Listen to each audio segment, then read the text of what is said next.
படிகூல மானசீகரா என்று புத்தர் பெருமானும் அழைக்கிறார். புலன் உணர்வோடு நாம் பயணிக்கக்கூடிய பயிற்சிகளுக்கு பேரு ஒருமையுள்ள அமைப்போல் ஐந்தடக்கல் ஆற்றின் இந்திரிய ஒழுக்கம் என்பது ரொம்ப முக்கியம். அதுதான் இந்திரிய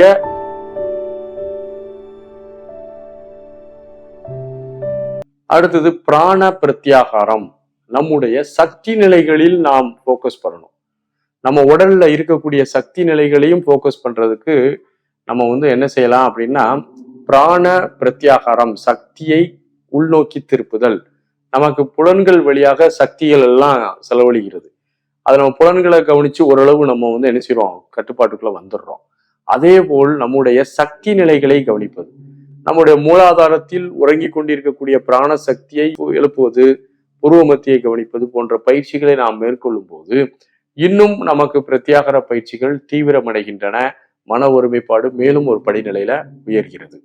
அடுத்தது கரணம். கரண பிரத்யாகாரம். நமக்கு அந்த கரணங்கள் என்பவை 4 இருக்கிறது. மனம், சித்தம், புத்தி, அகங்காரம். இதை கவனிப்பது. இது வெளியில ஓடிட்டு இருக்கா இல்லையாங்கிறது கவனிக்கிறது. அதனால சொல்றார் பார்ப்பான் அகத்திலேங்கிறார். கவனிப்பவருடைய கையில தான் எல்லாமே இருக்குது. கவனிப்பவன் சரியா இல்லைன்னா அந்த வீடு திருட்டா மாறிடும்.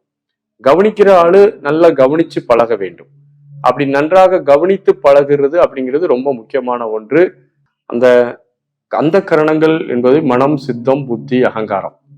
இப்போ நமக்கு மனம், சித்தம், புத்தி, அகங்காரம் ஆகிய அந்த குணங்களை நாம் அமைதியாக கண்களை மூடி உட்கார்ந்து அந்த குணங்கள் எழுச்சி ஆகுறதையும் அது போறது வர்றதுல ஒரு விட்னஸ் பண்ண நமக்கு என்ன ஆகும் அப்படின்னா, அந்த கரணங்களிலும் நமக்கு உள்முகமாக திரும்ப ஆரம்பிச்சிடும். இப்போ மனமானது நமக்கு பல வழிகள்ல வெளியேறுது. அதுதான் நமக்கு உடல் ஒரு காரணமாக இருக்கிறது, புலன்கள் ஒரு காரணமாக இருக்கிறது, சக்தி ஒரு காரணமாக இருக்கிறது. அதே போல நம்முடைய மனம், சித்தம், புத்தி, அகங்காரத்தின் வழியாக வெளிமுகமாக பயணிக்காமல் அதை நம்ம கவனிக்கும் போது மனம் உள்முகமாக திரும்ப தொடங்கும். பிரத்யாகாரம் என்றாலே வெளி செல்லும் மனதை உள்முகமாக திருப்புதல் தான் பிரத்யாகாரம். அப்போ அப்படிங்கும் போது நம்ம மனமானது வெளிமுகமாக போய் டிராவல் பண்ணி உலக விஷயங்கள்ல நாட்டமாக இருந்து அதை யோசித்து சிந்தித்து சலனப்பட்டு கவலைப்பட்டு துக்கப்பட்டு இருக்காமல் அது உள்முகமாக திரும்புவதற்கான ஒரு வாய்ப்பை அந்த கரணங்களை பிரத்யாகாரம் செய்வதன் மூலமாக நமக்கு என்ன செய்கிறது, அந்த கரணங்கள் நம்முடைய கட்டுப்பாட்டுக்குள் வருகின்றன.